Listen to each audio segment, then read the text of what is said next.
In a small village nestled on the outskirts of Qurain, a series of chilling events began to unfold that would haunt the residents for generations. The village, once vibrant and full of life, gradually fell into the grip of an unseen terror that lurked in the shadows. It all started with the mysterious disappearance of a young girl named Layla. She was known for her bright smile and kind heart, always helping her neighbors and tending to the village's small gardens. One evening, Layla went to fetch water from the old well at the edge of the village, but she never returned. Her family searched frantically, and soon the entire village joined in, scouring the nearby forest and fields. But there was no trace of her. As the days turned into weeks, strange things began to happen. People heard whispers in the night, eerie and unintelligible, coming from the direction of the well. Shadows moved on their own, darting out of sight just as soon as they were noticed.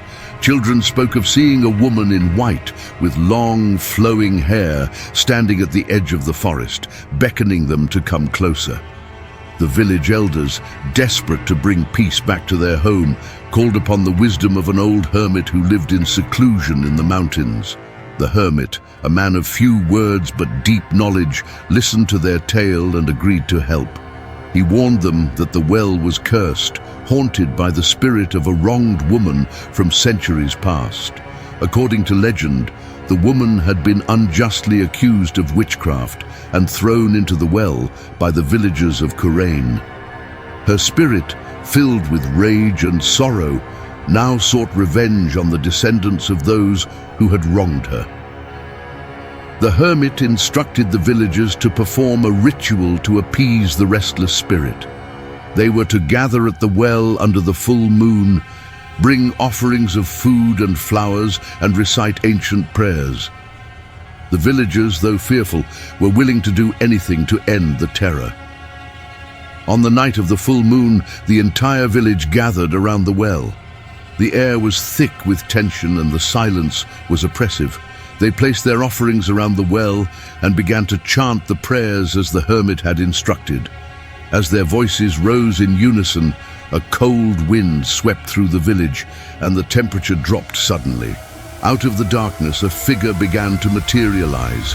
It was the woman in white, her face twisted with anger and sorrow. Her eyes glowed with an otherworldly light as she approached the well. The villagers trembled in fear, but they continued their prayers, hoping to soothe her wrath.